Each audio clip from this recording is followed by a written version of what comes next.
انہاں دے تقریراں نہیں ہوندیاں جی ہاں وہ تقریراں ہوندیاں عوام دیاں ہاں جی تقریراں ہوندیاں جڑا علماء دیاں جنہاں کول اختیار ہون جے کشمیر لٹیا جائے تے پھر مورخ لکھے جی مولوی اس ویلے ناموس رسالت تے گلاں کردے سن جدوں کشمیر وچ حالات نہیں سن ٹھیک تے دسو تسی اپنے ایمان نال دسو ساڈے کول اختیار ہے یہ مولویاں دے خلاف تے فیشن ہے گفتگو کرنا آج بھی سب تو زیادہ مولوی کشمیر دے حق وچ بول رہے ہیں ہاں جی اے جیڑا کوئی دم خم ہے یہ مولویاں دی وجہ تو ہی ہے ہاں جی ساڑھے کول کیڑا اختیار ہے جی سانو تو آج دین جے 5 منٹ تو بعد صرف 5 منٹ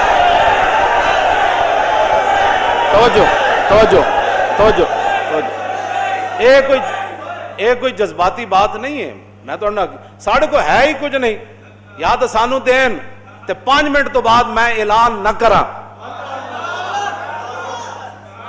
کہ جی پاکستان دا جہاد انڈیا نال شروع ہو چکیا عالم اسلام ساڑھے نال کھڑا ہو جائے تے پوری امت کھڑی ہو جائے 5 منٹ تو بعد نشریاتی ادارے میرا بیان نہ شائع کرن تے میری دھون لا دین ساڑھے کو تو ہے ہی کچھ نہیں اسی تو خالی تقریر ہی کر سکتے جناب ساڑھے کو جو کچھ پاور ہے وہ استعمال کرو اور رب نے تو دتی تسی کشمیریاں واسطے وہ پاور استعمال کرو ناموس رسالت واسطے وہ طاقت استعمال کرو جڑی صدیق اکبر استعمال کی تھی وہ طاقت استعمال کرو حضرت عمر نے کیا حضرت صدیق اکبر نو تعلف الناس وارفق بہم انہوں نے کہا بابا ہاتھ تھوڑا رکھو ایک گل کی تھی صدیق اکبر نو حضرت عمر نے جدو آپ نے فرمایا کہ میں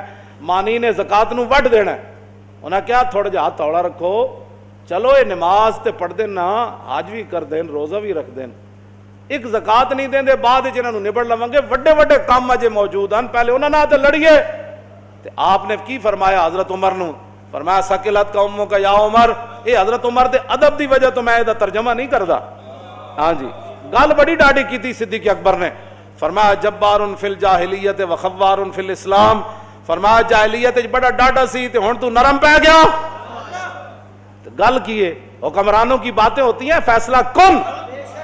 ہاں جی اس میں تقریر نہیں ہوتی آپ نے فرمایا سن عمر تو بھی سن لے ساری دنیا سن لے لو منعونی اقالا لجاہدتہم اینکس الدین وانا حی وقد تم الوحی فرمایا سن جو حضور کے زمانے میں اونٹ لاتا تھا اور اس کا گھٹنا باندھنے کے لیے رسی لاتا تھا اب اونٹ لائے اور رسی نہ لائے صدیق اس کو بھی کاٹ کے رکھ دے گا کیوں جی پھر سدھے ہوئے کہ نہیں سارے سدھے تیر ہو گئے بس اے حکمرانوں کا کام ہوتا ہے جو رب نے تو آنو دتیاں اختیارات دیتے ہیں تے پوچھ بھی تو ہاڑے گوڑ ہونی ہاں ہر بندے دے استطاعت کے مطابق پوچھ ہونی کشمیر دیاں بچیاں برما دیاں بچیاں فلسطین دیاں بچیاں غزہ دیاں بچیاں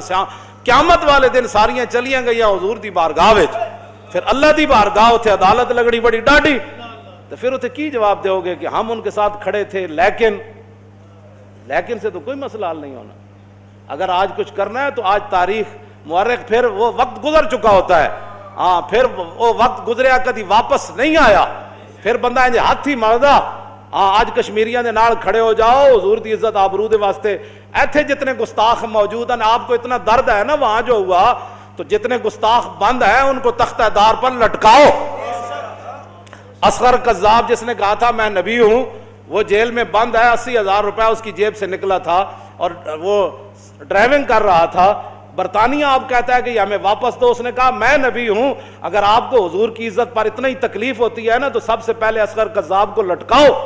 کہ صدیق اکبر تے جناب 1200 صحابہ دے دیتے حضور دی ختم نبوت دی خاطر امت ساری مل کے صحابہ دی کردے راہ نو نہیں پہنچ دی ایک صحابی دی کردے راہ نو تے وہ سارا کچھ انہوں نے قربان کر دیتا ہزارہ زخمی ہو گئے تے تسی اپنے تے تختہ دار تے اصغر کذاب نو لٹکاؤ تاکہ تہاڈی او تقریر دا لوگ کمن کے واقعی جی جو اوتھے کر کے آئے تھے عمل کر رہے حضور دی عزت تے عملاً پیرا دیو ختم نبوت ہوتے عملاً پیرا دیو ختم نبوت ہوتے عملاً پیرا دیو یہ کسی کو غلط فہمی نہیں ہونی چاہیے کہ ہم حضور کی عزت اور ناموس اور ختم نبوت کے بارے میں کوئی نرم لہجہ اختیار کریں گے تاریخ لبیک یا رسول اللہ کا ایک ہی مقصد ہے کائنات میں جب تک ہم زندہ ہیں حضور کی عزت آبرو ختم نبوت اور دین کے پہرے دار رہیں گے اور باقی رہ گئے بوز دل شالا انہوں نے کدی نیند نہ آوے.